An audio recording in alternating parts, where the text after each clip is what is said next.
It's been a busy week here on the podcast, obviously covering all the news around BYU basketball with Kevin Young's hire as BYU men's basketball coach. What's the next step or steps for him as he takes over the program? We're delving into that and a whole lot more on today's show.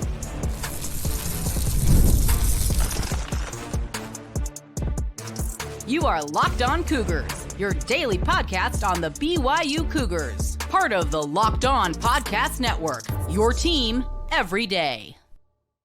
What's up, everybody? I'm Jake Hatch, your host here on Locked On Cougars, resident BYU insider. Thank you for making Locked On Cougars your first listen of the day. Appreciate all of you who like to call everydayers right here on the Locked On Podcast Network. The motto is your team every day, and as such, this is your original daily podcast focused on all things BYU, and we are brought to you today by our friends over at Monopoly Go. I admit it, I've got a competitive side, and I is a big fan of Monopoly Go, the mobile hit twist on the classic Monopoly game. Join your friends and download Monopoly Go now on free on the App Store or Google Play. All right, let's dive right in on today's show. And this is going to be a Q&A dominant episode, but I want to start off with I think maybe the best question that was submitted to me in the last little bit, and it revolves around obviously the hire of Kevin Young. There's a whole lot that is going to be happening with this BYU basketball program in the coming days and weeks. Obviously, he's got to get through his run with the Phoenix Suns. Whatever happens in the NBA playoffs, those tip off tomorrow, Saturday, for Phoenix. So we'll see when ultimately they bow out, and if they bow out early, could be early on in the month of May when he shows up in Provo, or if they make a run potentially to the NBA Finals, they can push all the way into mid-June. So there is a lot riding on. We'll see what the Phoenix Suns do, but it was a great question sent in by our good friend Andy on our Locked On Cougars Insider Group. It says, what moves involving money do you see BYU making in the future after the Kevin Young hire, including but not limited to a pay bump for Kalani, Sitake, and maybe some NIL? Now, it's a great question, Andy. I think, honestly, the first thing that needs to happen in terms of money, in terms of what BYU athletics and BYU is doing, is to get the coaching staff for Kevin Young installed. Now, are they all going to come in at the same time? TBD. BYU traditionally has waited until they have their full collection of assistant coaches, then announces them all at once. I'm thinking that this may be the rare circumstance where they don't do that. Whereas a guy gets hired here and there, you announce them, you get them going on the job and let them kind of run point while Kevin Young is working remotely as he finishes up his run with the Phoenix Suns. There have been multiple reports out there. I believe it was Robbie McCombs from Vanquish the Foe who had the first one. I've since been able to confirm this, that former Stanford assistant Brandon Dunson, he is expected to join Kevin Young's staff. Now, the interesting part about Dunson is he has been an assistant coach at Denver. He was also the associate head coach there, Cal State Fullerton in Nevada. So he's got extensive background here in the Western United States and Intermountain West. So that should help him in terms of recruiting. He was a big part of Stanford putting together a fairly good recruiting class. We've talked about the Andre Stojakovic, who is the son of NBA legend Peja Stojakovic, is in the transfer portal and looking at potentially leaving Stanford. Some thought that he may end up going back to the Cardinal, but Dunson was on that staff that recruited him to Stanford originally. Could he pull Stojakovic BYU's way? We'll see. So that's one that's interesting. Dunson's the so-called, and this term sounds so derogatory, it feels like, but he's a double minority. What that means is he's not a member of the Church of Jesus Christ of Latter-day Saints, and he is African-American. He's a black man. So you need guys like that at BYU, obviously, because the diversity that's coming into BYU, especially in sports in the last few years, I'm talking football and basketball, you know what? It's not all cookie cutter. We had three guys who were Muslim on the BYU basketball squad last year. The potential starting quarterback for BYU football is a very, very active member of the Jewish faith. It's awesome to see the diversity. Now, it still heavily skews towards, in terms of the majority being members of the Church of Jesus Christ of Latter-day Saints, but you need to have representation on the staffs and also within the rosters. And I think Brandon Dunson fits that build nicely. I still think that a guy like Nick Robinson could be a very easy to retain on this staff, and he would help, I think, run kind of point man on the recruiting efforts as they figure out what they're doing on the recruiting front, because he's been on the staff. He's been in the recruiting game for so long. I could see him being held on to. And let's just acknowledge this also. There's been a hot rumor out there that Chris Burgess could be coming to BYU. I have very conflicting sources on this. Two of my favorite sources, and I say favorite because let's be honest, they're my go-tos as I like to call them. One is saying that it's nearing the finish line for Chris Burgess to come to Provo. The other, when I asked for some confirmation, told me, yeah, I don't think that's happening. So is Chris Burgess coming to BYU? Is he not? I don't know. Could he be playing both sides of the coin? Maybe so. But there is that rumor out there. I will freely acknowledge that. There's a few other questions about that came in via our Locked On Cougars Insider group. But like I said, two of my quote-unquote tried and trues when it comes to people who feed me intel, they are diverging on their opinion on this. So I would love to see Chris Burgess in Provo. And I will be very frank. Money talks. And the amount of money BYU apparently is willing to pay at this point, why wouldn't you consider coming to BYU? Because you can collect a pretty healthy payday, it appears, in the BYU athletic department, kind of a wholesale change from just 4 or 5 years ago. But that's what Big 12 money and boosters who are financially motivated, that's what they can do for an athletic department. And it's really cool to see the investment in BYU athletics. So Andy, hopefully that answers your question. It's really getting the coaching staff in place as much as possible. The next one, I think, is NIL. I was told by other people when it came to the hire of Kevin Young is that the overall investment in BYU basketball wasn't just in hiring him and paying him $4+ million annually. There's a wholesale investment in the program. That's going to mean for assistant coaches. That's going to mean, in terms of the booster side of it, investing more heavily in NIL to help them both attract and retain talent. It's become the wild, wild west. It's free agency out there. Let's acknowledge what it is when it comes to NIL. And it may be coming in-house at some point if NCAA legislation continues to roll on. But I think NIL is the next thing. And then, yeah, I would imagine that Kalani, Sitake and the BYU football program say, okay, I see what you're doing over there at BYU basketball. Let's get a little more money shipped our way as well. And I think that will happen in time. But we'll see where it ultimately stands on that side of it. Now, Weston asked another great question that involves the assistant coaching pool. He says, which player and coach from the NBA would be your dream to get an assistant for to Coach Young, and who do you think will actually get the job? Now, I freely acknowledge that I know little to nothing about a lot of assistant coaches in the NBA. I know guys like Jason Terry are working as assistant coaches in the NBA these days. The former Dallas Maverick, he's obviously on Will Hardy's staff with the Utah Jazz, and that's a franchise that I cover heavily. As many of you know, I'm working in radio like I do as the work for the flagship station of the Utah Jazz, the KSL Sports Zone. But I think that he has, speaking of Kevin Young, extensive relationships, from his time in the G and D League, being a head coach and an assistant there, and then also working with the Philadelphia 76ers and the Phoenix Suns. He has crossed paths with a ton of people out there. The nice part is it feels like there's an infinite amount of guys that he probably could hit up and say, hey, you want to come be my lead assistant, or you want to come work with me in the college game and help bring some of that NBA institutional knowledge to BYU. We'll see where it ultimately lands, but the rumors are that he's going to bring somebody with him from the NBA, and I'm all for that. Bring people you know, bring people you trust, get the right people on your staff. And the nice part is, with up to 5 assistants being able to be hired, you can afford to bring a guy who, like you, speaking of Kevin Young, hasn't done a lot of recruiting per se, but can come in and work with you on the player development side of things, scheme, and that type of stuff. Whereas you hire some other assistants, like I said, a guy like Brandon Dunson, who's working the college level, and also a Nick Robinson and or Chris Burgess, or insert Barrett Peary, whoever, Quincy Lewis. Those guys have extensive knowledge in the background in the college recruiting circles, and they can handle that side of it while you get up to speed and trying to figure out that game. So, yeah, I don't necessarily know what names per se, Weston, but I do think it's actually a pretty savvy move from him to bring people in that he knows and or trusts as he moves forward here. Adrian also asked this, in your opinion, what is the best assistant Kevin Young could hire in this to make next year a success? I'll be honest, it's Chris Burgess. I've got no problem saying it. And I've been asked about, hey, Jake, why are you so heavy in on Chris Burgess?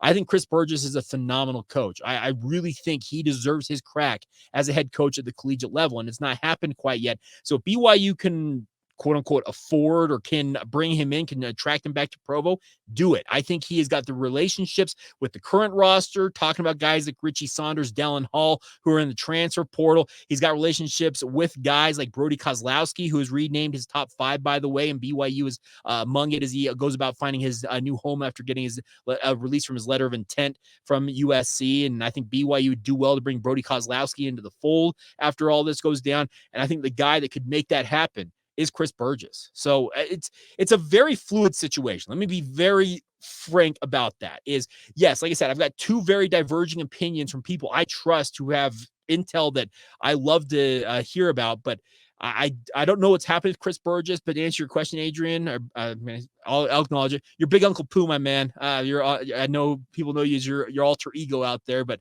dear friend Adrian, here's the thing. Chris Burgess is that guy. If you can get him, bring him in. I think it'd be an absolute home run hire to add to Kevin Young's staff. And like I said, he adds a lot. I mean, a lot, both X's and O's, player relationships, the recruiting sphere. He brings the entire package and will be an absolutely incredible hire. And I would imagine he'd probably get the title associate head coach or some such to get him to Provo. But we'll see what happens on that front. All right, we got a lot more questions that have come in, some BYU football related ones, some related to the NHL team that's coming to Utah, which by the way is very, very exciting news for me personally. I'm excited to have more pro sports in this market. Obviously, more for me to do in my day job, but nonetheless, excited. We'll get to all those questions if you roll on right here on Locked On Cougars. Today's show is brought to you by our friends over at Monopoly Go. Now, I admit it, I am a competitive sucker. My wife is the exact same way. The best part is we love to compete head-to-head with one another, and something we've started to do, and I got her to download this, is Monopoly Go. We downloaded it. It's been downloaded over 150 million times. I guarantee you've got a friend or three, it feels like, that probably have downloaded. It's a great twist on Monopoly where you play on not one, but hundreds of Monopoly boards in crazy locations, building up amazing cities that bring you big money. The best part is you can mess with your friends and, or in my case, your significant other. You can charge them around on your iconic properties, just like classic Monopoly, but you also can heist their vaults of the riches for yourself by having some fun. And the leaderboards show who is the biggest Monopoly tycoon is, so you know who to target when it comes to stealing their money. It's not just the competitive side that loves it. You can team with your friends and people all around the world and with time tournaments to earn huge rewards and have fun alongside all of them at the same time. So get in the game and join your friends today. Download Monopoly Go now, free on the App Store or Google Play. Once again, that's Monopoly Go, available now on the App Store or Google Play. Also, today's show is brought to you by our friends at eBay. Now, eBay's been with us for quite a while now. The best part about eBay, my friends, is that passion, drive, and patience. What they talk about all the time. The formula for winning championships is also what keeps your ride or die alive. eBay Motors is everything you need to maintain your vehicle and level it up to peak performance. They got superchargers, roof racks, exhaust kits, LED headlights, and more. Whether you're into speed, power, or style, eBay Motors has got you covered. With over 122 million parts for your number one ride or die, you always find exactly what you're looking for. With eBay Guaranteed Fit, your part is guaranteed fit your ride every time, or you get your money back. Because with eBay Motors, you're burning rubber, not cash. With all the parts that you need at the prices you want, it's easy to make your car the MVP and bring home those huge wins. Keep your ride or die alive today at ebaymotors.com. Eligible items only, exclusions apply, and eBay Guaranteed Fit is only available to U.S. customers. But once again, check them out today. That's ebaymotors.com. Thank you once again for making Locked On Cougars your first listen of the day. I want to remind you guys that the NFL mock draft special is available now from Locked On, the ultimate 6-episode series in the Locked On NFL draft. You hear who all the local Locked On experts are picking for all NFL franchises and lead up to the NFL draft. Live reactions from local college football experts and even the fantasy football angle all mixed into it. The best part is the Locked On NFL mock draft is available now in its entirety on the Locked On NFL draft channel on YouTube or wherever you get your podcasts. All right, let's get back into the questions now. And a lot of you had some great questions here. I want to start off with the one here from Tyson that came last week. He says, is there a way to see all of the NIL deals that BYU players are a part of? Currently, Tyson, to my knowledge, there is not.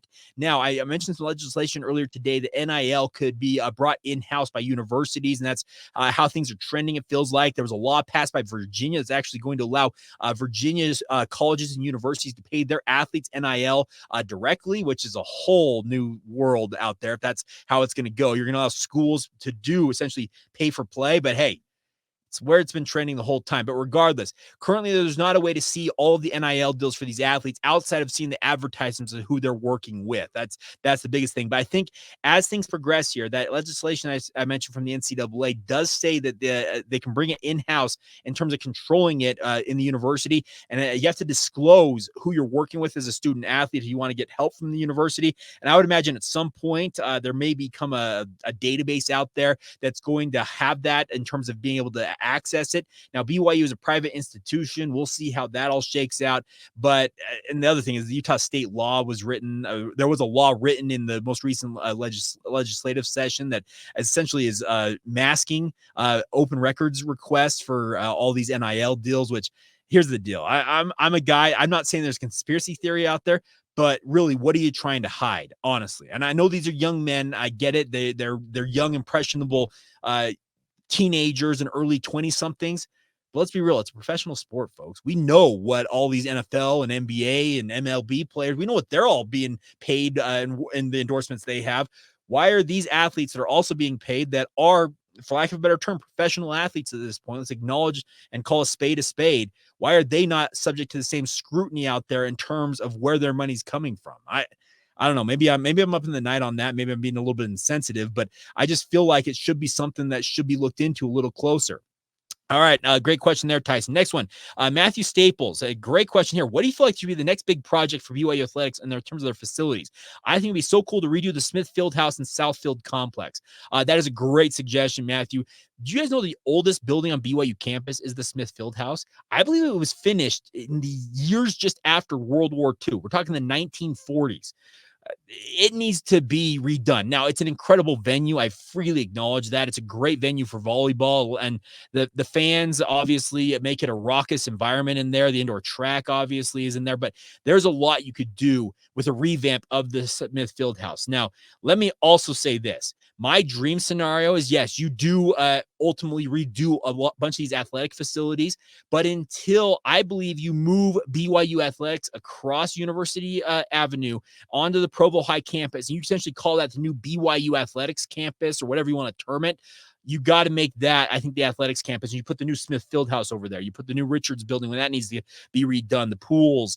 You put whatever other facilities you need over there. You make that the athletic campus. I would love to see a whole new practice complex / building for BYU football. And this is just me speaking. If I was given the opportunity to make changes on behalf of BYU Athletics, I would go to Upper Campus, talk to C. Shane Reese, the university president, and the board of trustees, and say, here's the deal. You give us the land at the BYU West campus. That's what they're calling the old Provo High campus, is BYU West campus. You give us the entirety of that campus and allow us to do as we see fit with BYU Athletics, and we will trade you the facilities we have on lower campus. I was talking about the student athlete building, the Richards building, Smith Fieldhouse, Southfield, IPF, and the like. You get and it's a multi-year, probably multi-decade a project to start transitioning stuff over to that West campus. But as my vision is that 40, 50 years down the line, that West campus has become the home of BYU Athletics. We're talking offices, practice fields, facilities, everything that needs and will be required to compete at the highest level in athletics. That's where you make the home for it. So maybe the next thing, you need to probably revamp a few of the buildings that are currently standing, Matthew. But I think that's my overarching goal. If I speak as if I actually have any authority on this, which I don't. I freely acknowledge that. But it'd be cool to see. The other thing is, I'd like to see a bit of a refurbishment of BYU in the football stadium. Lavelle Edwards Stadium, folks. My dad is as old as the original footings of that stadium. He's 60 plus years old. It's an older facility. It's acknowledge what it is.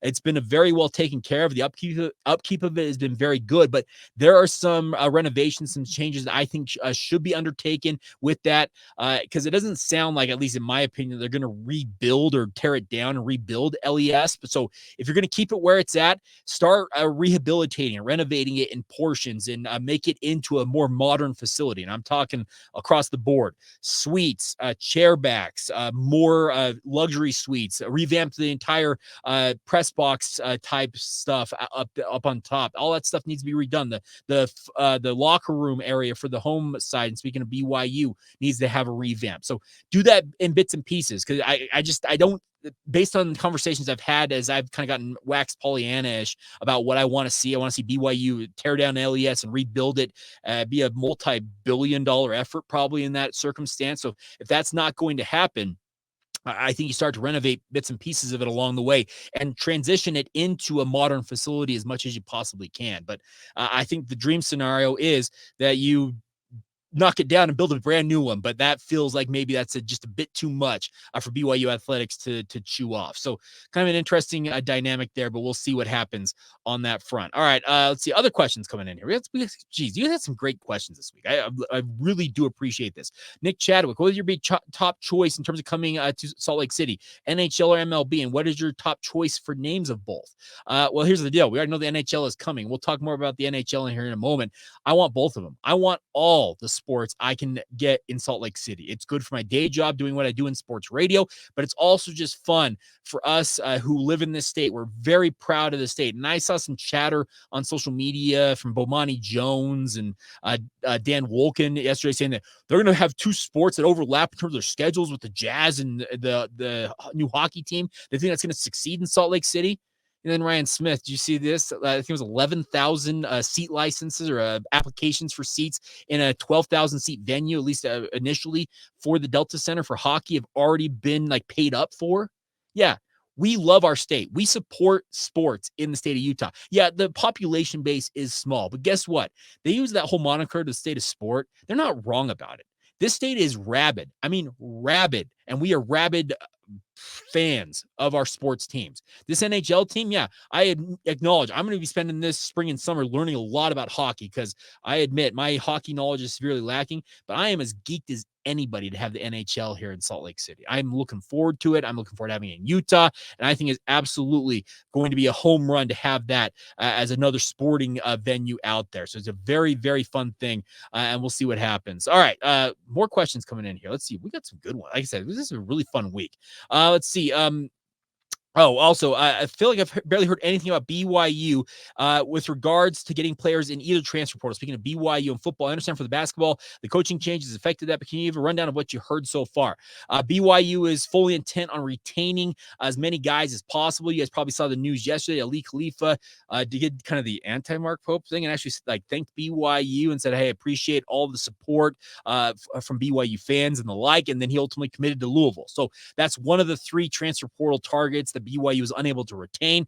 BYU is looking to retain both Richie Saunders and Dallin Hall. I believe that it's going to essentially come down to, do they feel the love? And what I mean by feel the love, do they feel like they fit in with what Kevin Young's got a vision for them in terms of the program? And yes, let's acknowledge that NIL will play a massive role in this. How much money can they cash in on? But BYU's NIL fund, from what I understand, the Royal Blue Collective and the like, they have adequate funds to make sure they are competitive and in the sphere of what other programs would be offering, speaking of both Dallin Hall and Richie Saunders. And I am hopeful that both are retained to BYU. So keep an eye on those two in particular. Keep an eye on Andrei Stojakovic as well. And then also Brody Kozlowski on the basketball side of things. And then also based on Coach Young's comment, this comes from Riker again, based on Coach Young's comments, it sounded like he was choosing between two contracts placed in front of him, not merely a possibility of being an NBA head coach. He had opportunities in the NBA. And I talked about it yesterday, how he, from what I understand, turned down an opportunity from the Brooklyn Nets for whatever reason, and that allowed BYU to get in the mix with him. And trust me, he was in on the Charlotte deal. He interviewed for the Utah Jazz head coaching vacancy not that long ago that went to Will Hardy. He was an in-demand coach, and he was going to be an NBA head coach at some point. It felt like it was just a matter of time. And BYU was able to, quote unquote, strike while the iron is hot and bring him in. So I think it's a nice pickup. Now, the BYU football, in terms of the transfer portal, answer your question real quick, Riker. I don't have a great feel for it. We'll see as more things progress here, but one name to keep an eye on, just because of the connection that BYU had with him before he committed to Colorado, is Cormani McClain. Now, he's a five-star talent. BYU will be one of, it feels like a few hundred teams who would like to have him come into the program. But the fact that Cormani's got family friends who are alums and connected to BYU, I think will at least pique the interest of both parties, and we'll see if something happens. But that's the one name I can say right now that I would imagine BYU is at least doing some due diligence on, to see if Cormani might be interested in coming to BYU after all, because cornerback is one of the three positions I believe BYU is targeting heavily. I talked about offensive line, defensive tackle, and then cornerback on defense is kind of the three I'm looking at in terms of upgrades via the transfer portal for BYU. So we'll see what happens, but that's, I guess, what I've heard on the transfer portal front. All right, we will finish up today's show with a few more questions. It's really been a Q&A heavy edition of the podcast, but that's the way I like to end the week. So let you guys have your say on the podcast. Because like I said, it's been heavy on me talking to you. I want you guys to talk to me, and we'll get to more of it here in just a moment, right here on Locked On Cougars. Today's show is brought to you by our friends over at Game Time. All right, my friends, Game Time is here for you if you want to go out to whatever event you're looking to go out to. The best part about Game Time is they've got tickets for MLB as now an authorized ticket marketplace for Major League Baseball. So if you're headed out to the ballparks this spring or summer, if you're going on a family vacation, wherever you might go, you can use Game Time to get the tickets for you. The Game Time app actually has tickets go down in price the closer it gets to first pitch. Think about that. The closer you get to actually getting to the venue, you can pay a little bit less in terms of overall. They have killer last-minute deals, all in prices, views from your seat, and the lowest price guaranteed. They take the guesswork out of getting your MLB or really any other tickets you have interest in. Music, sporting events outside of baseball, theater events, comedy. No matter what you're into, they've got the options for you. The best part is they've got seat views. Get a panoramic view from your seat in the app before you buy. 2 taps, the tickets are purchased. They exist right there in the app. You take them up there. You got the screen. You pull up on your screen. They've got the barcodes to get you in the event. You're not having to fumble through your email to find the barcodes. You don't have to go through a million different ways to buy the tickets. Take the guesswork, as always, out of buying your tickets, is what they say with our friends at Game Time. So download the Game Time app today, create an account, and use the promo code LOCKEDONCollege for $20 off your first purchase. Terms apply. Again, create an account and use the promo code LOCKEDONCOLLEGE. That's LOCKEDONCollege for $20 off your first purchase. Download the Game Time app today. Last minute tickets, lowest price, guaranteed. Thank you once again for making Locked On Cougars your first listen of the day. Appreciate all of you for your support of the podcast. All right. The way these questions have been submitted today, you're probably wondering, hey, Jake, how do I get in on this? Join the Locked On Cougars Insider Group. It's been a really, really fun thing to have been passing along inside intel that I am hearing in real time. It comes to your phone in the form of a text message. Think about that. It's about as simple as it can be. You can join by clicking the link in the show notes below. You get a 14-day free trial to see how it is, and that's $5 a month, just $5 a month afterwards. Actually, I think it's $4.99, so even less than $5 a month. Supports the podcast, gets you the inside intel that you crave, and obviously you can be a part of the growing community right here on Locked On Cougars. All right, a few more questions before we go on today's show. And like I said, it's been a really, really fun day, and I've been using questions blending from last week when I had a show ready to go. We were going to do a Q&A edition, and then, some news about Mark Pope and the coaching search for BYU kicked up. So yeah, that's we're kind of blending these two to put them together as we roll on here. All right. Here's the thing. Bud Todd has a great question here. How does the potential Arizona Coyotes move? It's not potential now. You sent this in last week. How does the Arizona Coyotes move impact BYU? If more corporate dollars are going to NHL sponsorships, does that mean fewer NIL dollars for BYU? Frankly, I think that you're going to see an uptick, obviously, in corporate sponsorships, but I think a lot of it is there's going to be new money. Now, there's only so many corporate dollars to go around. Let's say freely acknowledge that. But here's the deal. You have people who are into what they are into. There are people that are into college football. There are people who are into college basketball. There are people who are into the Utah Jazz. In this case, there'll be people who are into the new, I'm calling them the Utah Hockey Club until otherwise, because that's actually one of the 5 names that's been submitted. They don't plan to rebrand it with a nickname right away. And hey, Utah Hockey Club, UHC, I'm all on board with that. But we'll see what happens. There will be people, new money, quote unquote, that'll come up from people who are just geeked about the NHL. They want to be involved in hockey, that will buy into that. Yes, it could take some corporate dollars and or NIL funds away from BYU, but I think that there is enough motivation just with BYU and what it stands for, because any of you who are listening to this podcast know how special and how unique BYU is. And we say that all the time, but think about it. It is literally a community of people who are, most of them are affiliated with the Church of Jesus Christ of Latter-day Saints, not all, but they also have an affiliation with BYU, and it literally stretches worldwide.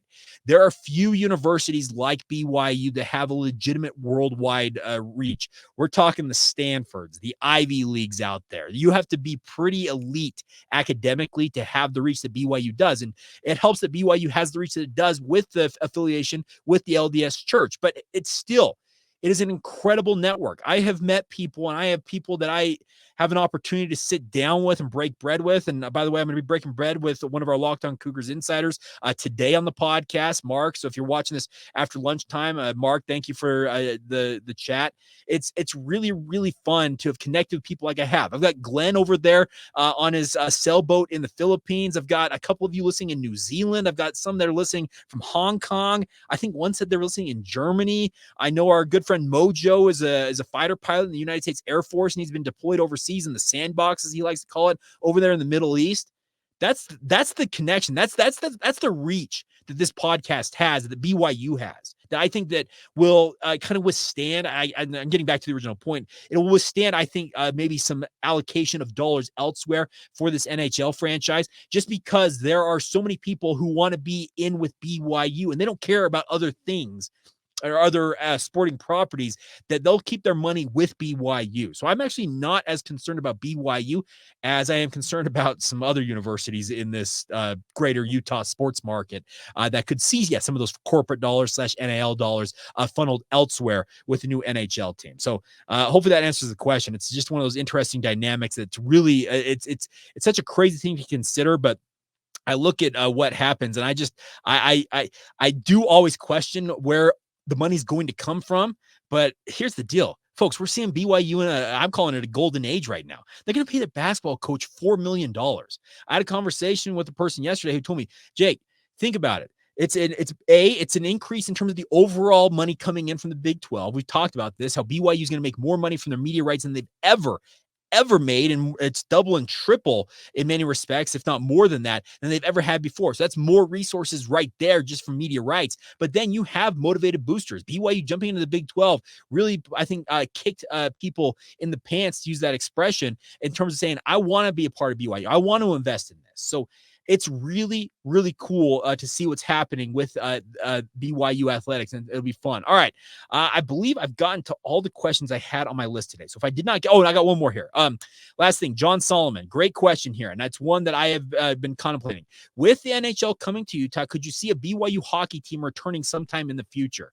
I will be frank, I do not. BYU Intramural Sports pulled their affiliation with the former BYU club team, and it sounds like there is some bad blood there. I don't know what all went down, but as I understand, kind of like a 30,000 foot view, is that the two sides are not really simpatico right now. So I do not see that happening, but I do think you will see an uptick in terms of overall hockey interest in Utah. And I think that could yield potential down the line for some universities to add Division I hockey. Do I expect it to be BYU? Maybe not, but watch out. Hockey is going to become a bigger thing here in the state of Utah, and Division I hockey, speaking of collegiate hockey, could spring up as a result of that. We'll see. It's going to take some time, obviously, for that, but it's one of those interesting things. Oh, I got one more question here. It also involves hockey. Tyson, what do you want the name of the Utah NHL team to be? Well, I think I already spilled the beans on that. The Utah Hockey Club. Now, when they do rebrand it ultimately with a nickname, they have said that it's going to be Utah on the jersey. It's not going to be the Salt Lake City, insert the blank name here for this hockey team. It'll be Utah whatever. I have been a big fan of the Utah Sasquatch. I think it would be an awesome name. Plays off a lot what a lot of you were saying with the Utah Yeti thing. I think it's got a more unique name. It's both plural and singular in the Sasquatch itself, but we'll see what happens there. I think that would be a fun one. I'm also becoming really around to the idea of the Black Diamonds. It plays off the skiing term out there. As those of you who ski or snowboard know that it's one of those, it's the rating system in terms of the ski, and obviously the greatest snow on earth in Utah. And just the idea of Black Diamonds, you could really play around with that in terms of the iconography of the franchise and all that. Tyson here says, I've recently heard of the Utah Outlaws. I also like the Utah Blizzard. You can play around with the Blizzard and have the Yeti still as your mascot. I get that. The Outlaws one is intriguing to me. Now, you can have a lot of fun with that because you have Butch Cassidy, Robert Leroy Parker, I think it was birth name was, born to Mormon immigrants here in Utah, ultimately became one of the most famous outlaws in the wild, wild west of many, many moons ago. The Outlaws would be a fun name, but I think they're going to play, it's just speaking of hockey, because it's played on ice and obviously it's a winter sport. I think it'd be playing more off the mountain motif and the northern Utah motif. So I'm in on the Sasquatch. I'm in on the Black Diamonds. Blizzard, I could be okay with. I'd have to adapt to it a little bit, but I don't think there's many bad options out there, if I'm being frank. Now, the MLB team, that's where the Outlaws scream to me. Outlaws, Cutthroats have been mentioned. Those are baseball names for me. Those are when the MLB team, which I am fully expecting at this point, if the NHL is going to come to Utah, MLB at some point I feel like is going to be here, and that's probably in the early 2030s. That's when I think the Utah Outlaws, Utah Cutthroats, the other names that play more off of the great outdoors / the Southwest, the desert rock motifs out there. The baseball team to me is when you go for more of that with the Outlaws and the like. So, all right. Hopefully I answered all those questions. It's fun. It's been a long episode. So Thank you for bearing with us. It's been a Friday. It's been a long week, but it's been a fun week. It truly has. So truly do appreciate all of you for your support. I cannot thank you guys enough. It has been it's been gratifying, honestly. It's been a lot of late nights. I have not slept a lot this week. I have taken hundreds of phone calls. It feels like thousands of texts, but it's been a ton of fun. It's what I've dreamed of doing my entire life. And I cannot thank you out there in terms of just your patronage, checking out the show, watching it on YouTube, listening to wherever you get your podcast, being a part of our insiders group, whatever you do to support the podcast.